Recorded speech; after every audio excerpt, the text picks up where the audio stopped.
Na alegria do Espírito Santo, nós saudamos a você que nos acompanha no programa Ponto de Encontro deste início de ano de 2025, o início do jubileu, o início do ano santo. Você que nos acompanha aqui pela TV Canção Nova Rio Grande do Sul e também pelas redes sociais da nossa Diocese de Caxias do Sul. Nós desejamos a você um feliz ano novo, um feliz ano de 2025, feliz ano dos peregrinos da esperança deste belo jubileu que estamos iniciando. E o programa Ponto de Encontro desta semana é dedicado especialmente ao jubileu, à abertura do jubileu aqui na nossa Diocese de Caxias do Sul. E você vai acompanhar também o nosso bispo Dom José Gislon falando no programa Razões da Fé sobre a organização da nossa Diocese, como estamos e também para onde vamos, quais são os nossos passos a serem dados, mas também o que já foi construído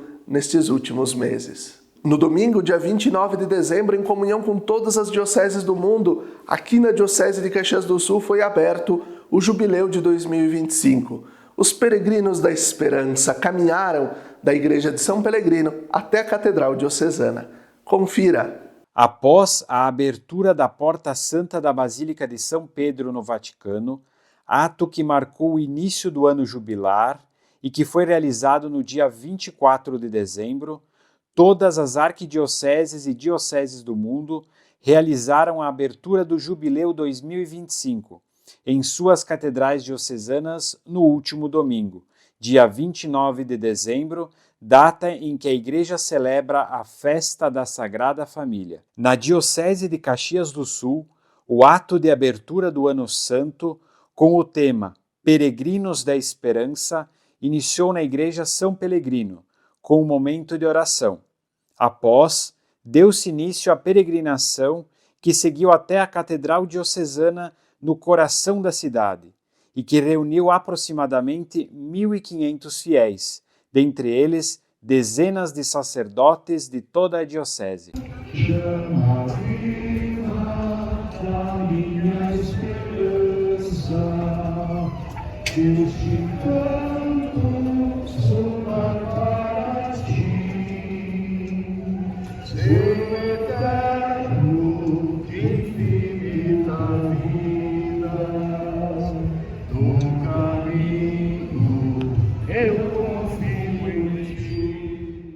Na chegada à Catedral Santa Teresa d'Ávila, o bispo Dom José Gislon abriu as portas da igreja para a entrada dos fiéis.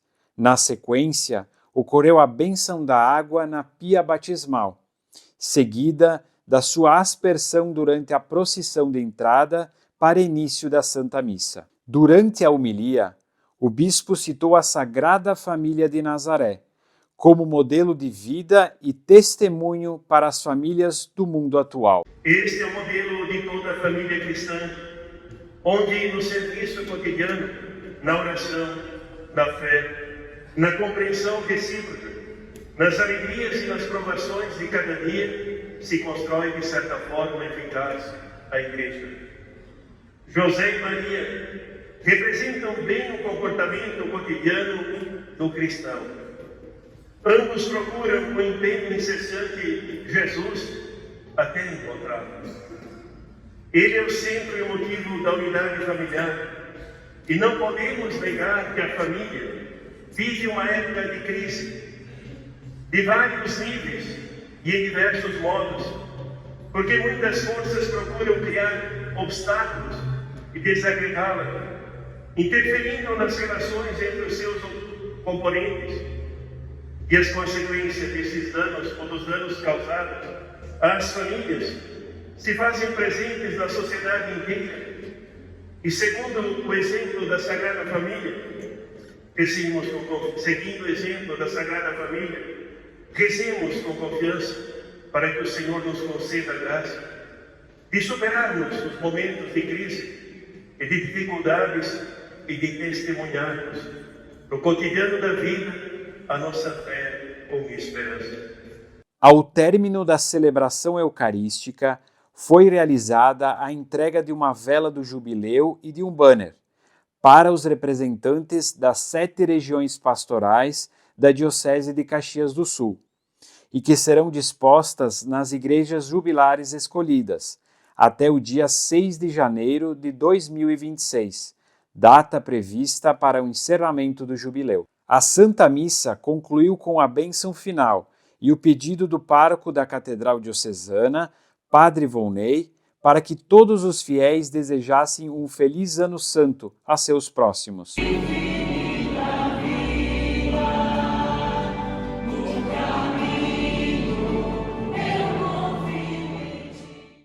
O vigário-geral da Diocese de Caxias do Sul, Padre Leonardo Inácio Pereira, nos conta como a Diocese se preparou para o Ano Santo e quais são as igrejas jubilares escolhidas pela Diocese. Somos peregrinos da esperança e a nossa Diocese de Caxias do Sul, com alegria, nesse dia 29 de dezembro, a pedido do Papa Francisco, realiza a sua abertura do Jubileu da Esperança 2025.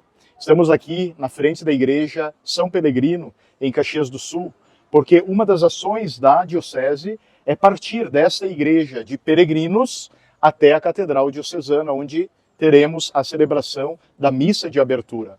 E exatamente aqui onde temos a oração do creio, porque um dos atos que o jubileu nos pede é a nossa profissão de fé, é o nosso mergulho nas verdades da fé que fazem com que nós sejamos discípulos e discípulas de Jesus. A Diocese de Caxias do Sul não terá uma porta santa que se abrirá. Aliás, nenhuma diocese do mundo. Somente a Diocese de Roma e um presídio em Roma, a Rebíbia, né, em que o Papa, no dia 29, hoje, abriu também uma porta do jubileu. A nossa Diocese, ela assim decidiu, por meio dos conselhos regionais de pastoral, de escolher 7 igrejas para serem igrejas referenciais de peregrinação, onde as pessoas podem sair de suas paróquias ou de algum lugar um pouco mais afastado da igreja propriamente dita e lá se dirigir para fazer a sua confissão, para receber uma catequese, para participar da Santa Missa, para ter alguma atitude de evangelização e de caridade. As igrejas escolhidas são a Catedral de Caxias, naturalmente, para responder às necessidades do povo da região pastoral de Caxias do Sul. O Santuário de Nossa Senhora de Caravaggio, para responder à região de Farroupilha. A Igreja São Francisco de Paula, para responder às necessidades do povo da região do campo. As paróquias de São Francisco de Paula, Jaquirana, Cambará do Sul, Casusa Ferreira. E depois nós temos a região de Nova Prata, que é contemplada como o Santuário de Nossa Senhora Aparecida e São João Batista, onde todo o vicariato de Nova Prata poderá fazer sua peregrinação. Ainda, recordo, as regiões de Flores da Cunha, que terá a Igreja Sagrado Coração de Jesus de Antônio Prado como igreja de peregrinação. E, finalmente, a Igreja São João Batista, em Daltro Filho, que é no limite da nossa diocese, para a região pastoral de Garibaldi, compõe diversas paróquias. Então, a nossa diocese, ela como que setorizou o trabalho do Jubileu da Esperança para proporcionar que o povo de Deus possa, em todas estas 7 regiões, realizar a sua peregrinação, receber o sacramento da reconciliação, fazer essa viagem à interioridade, porque a mais difícil peregrinação é para dentro de nós mesmos, e assim buscar a reconciliação com Deus, com os irmãos, com a igreja e também com a criação.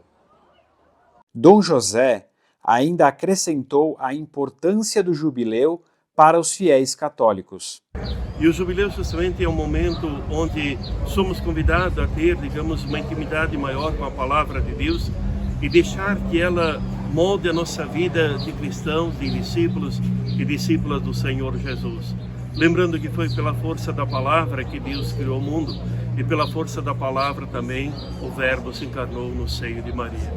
Creio que é um momento importante, porque vivemos numa sociedade ou num mundo onde temos tanta violência, de guerras, de gente, de tantos milhões de pessoas fora de seus países, de suas cidades, toda uma realidade de imigração forçada, por assim dizer. Temos os jovens que perderam praticamente o elan em relação ao futuro, E o Jubileu da Esperança, ele vem para refletirmos sobre os valores do Evangelho na nossa vida de cristãos. O nosso agir de cristãos no mundo de hoje, também o nosso protagonismo em relação à realidade da sociedade em que vivemos. Como estamos vivendo os valores do Evangelho? Como estamos transmitindo a mensagem que Jesus nos deixou? E como estamos acolhendo Jesus na nossa vida, na nossa peregrinação para a casa do Pai? Porque sem Ele a nossa vida não tem sentido. O nosso ser discípulos e discípulas é vazio, porque Ele é a nossa esperança que nos conduz ao Pai como caminho, a verdade e a vida. Por isso o Jubileu ele vem num momento onde que a humanidade precisa ser curada de suas feridas. Precisa reencontrar a paz e, acima de tudo, acreditar na paz.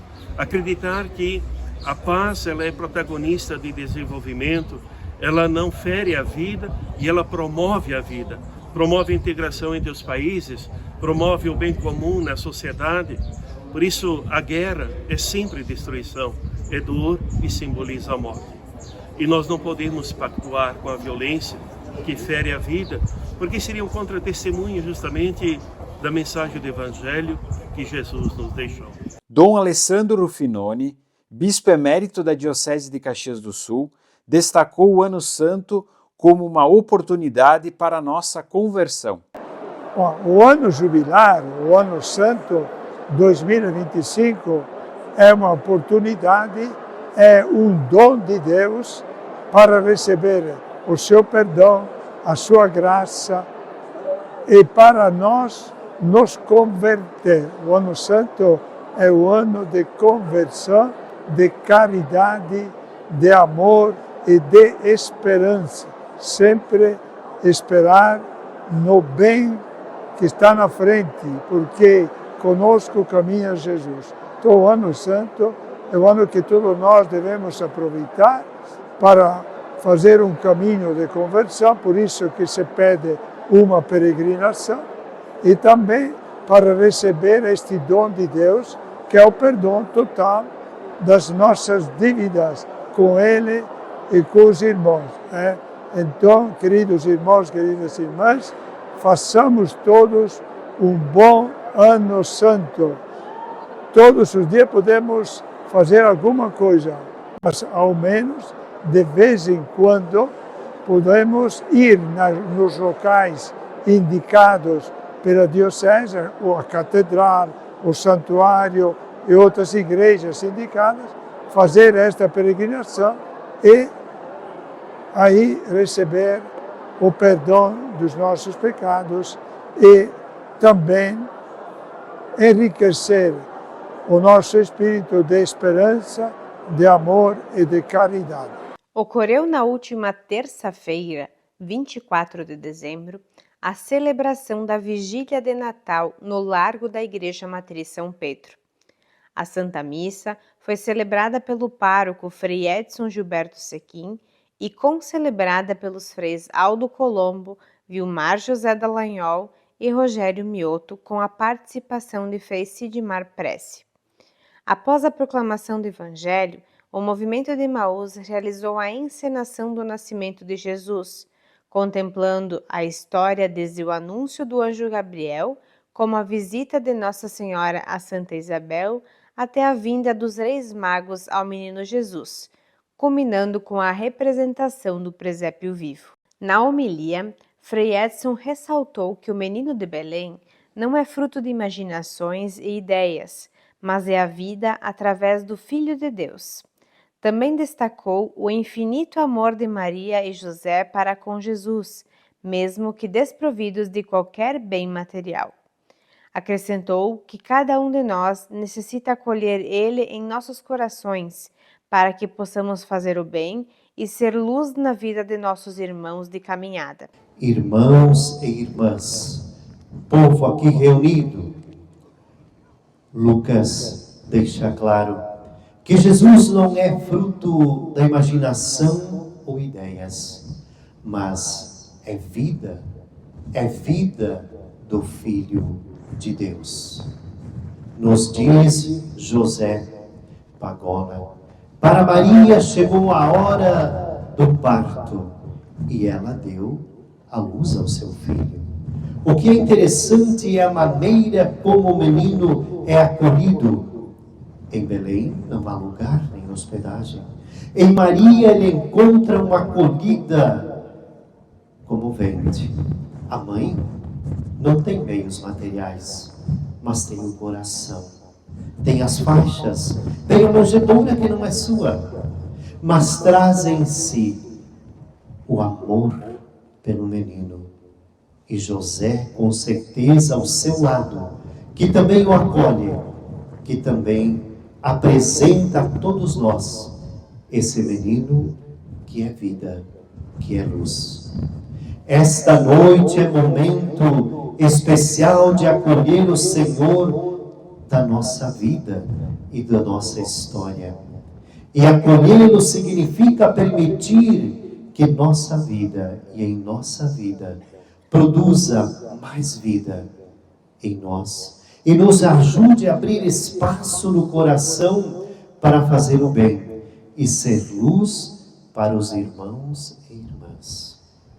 Antes da bênção final, todas as crianças presentes receberam balões contendo mensagens de Natal, as quais foram entregues para diversas pessoas presentes na Santa Missa.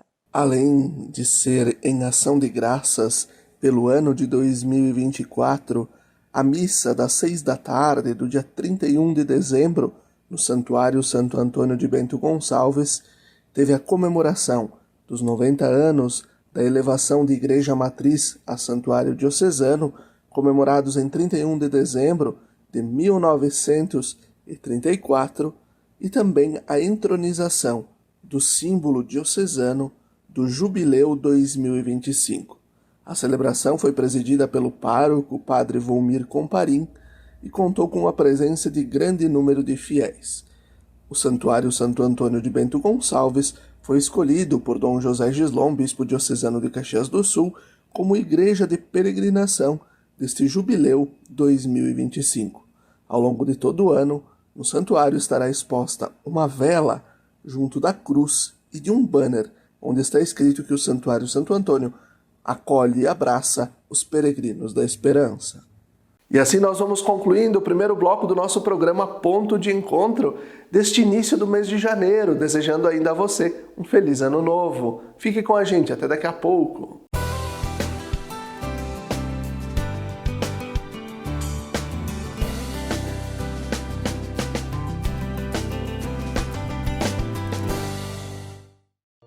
Lembrai-vos, ó Puríssima Virgem Maria, que jamais se tem ouvido que deixasseis de socorrer e consolar a quem vos invocou, implorando a vossa proteção e assistência.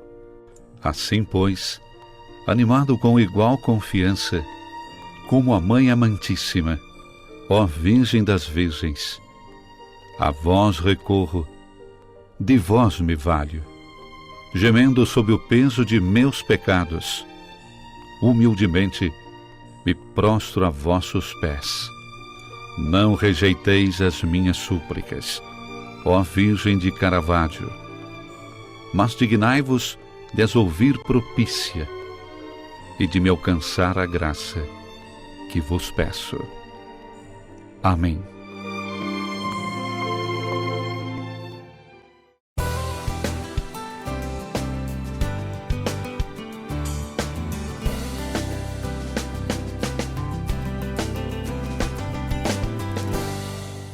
Estamos de volta com o segundo bloco do nosso programa Ponto de Encontro desta primeira semana do mês de janeiro, agradecendo a você pela sua audiência e pela sua companhia. Neste segundo bloco, nós vamos trazer o programa Razões da Fé.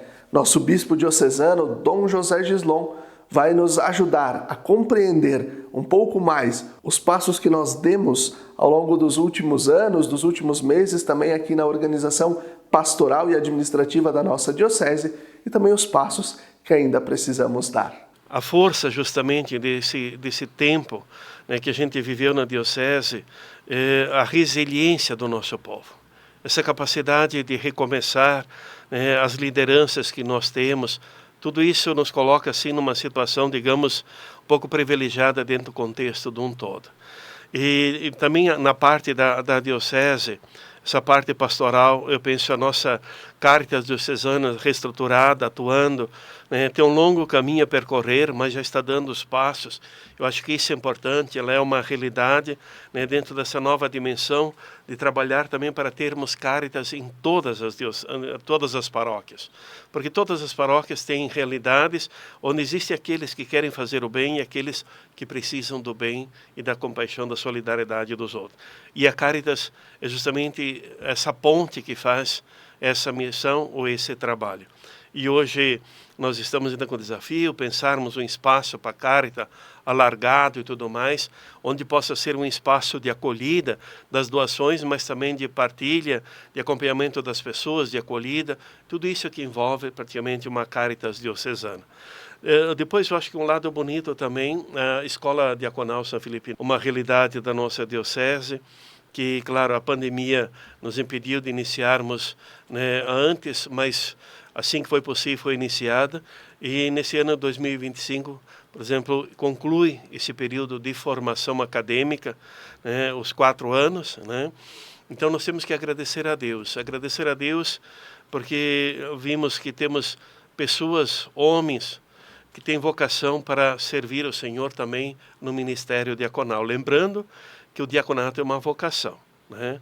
É um ministério, uma vocação, um ministério ordenado, e um ministério que por 600 anos foi o principal suporte na igreja aos bispos nas dioceses, né? E temos figuras de grandes diáconos, santos, né? Tipo São Lourenço Marte e tantos outros, né? Que deram assim a vida pelo serviço da caridade na igreja, para cuidar com os pobres, para servir a igreja, povo de Deus. E também acho que tem toda a dimensão, né, da formação dos agentes, das pastorais sociais, mas também, digamos, das escolas de teologia, toda a realidade das novas, dos movimentos sociais, toda essa realidade que tem sempre, eu acho que é um fermento na massa dentro da igreja diocesana. E nós não podemos esquecer também a missão dos padres, né, que estão a serviço do povo de Deus nas várias realidades que compõem a nossa diocese, do ponto de vista social, mas também do ponto de vista geográfico, cultural, etc. Assim como as milhares de lideranças que atuam nas nossas paróquias, nas nossas comunidades. Basta lembrar o grande serviço feito pelos ministros e ministras extraordinários da Sagrada Comunhão Eucarística, a grande e nobre missão dos catequistas, né, que preparam as novas gerações de cristãos, né, para atuarem e receberem os sacramentos também na comunidade. Todo esse processo, digamos, das equipes administrativas, dos conselhos de pastoral, né, que atuam também nas nossas comunidades, sem contar aquelas equipes que estão a serviço da diocese como um todo, colégio de consultores, conselho presbiteral, conselho de assuntos econômicos, o conselho pastoral da diocese, o conselho dos leigos na diocese, né? E essa realidade que também está ali atuando, acho que é uma parte muito bonita, porque nós temos que todos nós nos sentirmos igreja, povo de Deus, a caminho da casa do Pai. Porque se pensarmos a igreja ainda a partir só do padre, que tem que fazer tudo, ou do bispo, né, aí nós seremos uma igreja muito fragilizada. Porque perdemos, por assim dizer, né, ou não teremos essa dimensão do sacerdócio comum, dos batizados envolvidos também na caminhada da igreja, envolvidos no anúncio do Evangelho. A igreja ela será sempre mais uma igreja missionária, uma igreja viva, participativa, quanto mais os leigos estiverem envolvidos e se tornarem também protagonistas do Evangelho na realidade do mundo em que vivemos. O Papa Francisco, né, ele lançou um grande desafio, uma igreja em saída, missionária, né, uma igreja que evangeliza e se deixa também evangelizar pelo tempo, pela história, pela realidade do mundo em que vivemos. E claro que o ser cristão, hoje, pode ser um grande desafio, se nós olharmos do ponto de vista da proposta do Evangelho, né, do testemunho, porque nós não estamos mais, digamos, numa sociedade católica, nem inteiramente cristã, nós estamos numa sociedade multiétnica, multirreligiosa, né? Então a identidade de cada um, a profissão da fé de cada um, será a marca praticamente visível na sociedade. E creio que a Igreja Diocesana de Caxias do Sul É uma igreja que teve um passado muito forte, com muitas vocações, né, que daqui partiram para trabalhar em várias realidades do Brasil e do mundo, né, levando essa nossa realidade cultural, esse nosso jeito de ser, tudo mais. Hoje também nós temos desafios no campo, digamos, vocacional, como toda a igreja no Rio Grande do Sul, em outros lugares também, mas eu penso que uma das coisas bonitas é a força da oração, né? Eu vejo todo o trabalho das zeladoras de capelinhas, né? Essas missionárias de Nossa Senhora, né, que fazem esse bonito trabalho, justamente ajudando as famílias a conservarem, a cultivarem no coração, na vida, no ambiente familiar, a força da fé, da devoção mariana e, ao mesmo tempo, a força da presença materna de Maria na família. E assim nós vamos concluindo mais um programa Ponto de Encontro, o primeiro deste ano de 2025. Agradecendo a você pela sua audiência e pela sua companhia. Até a próxima semana, até o próximo Ponto de Encontro.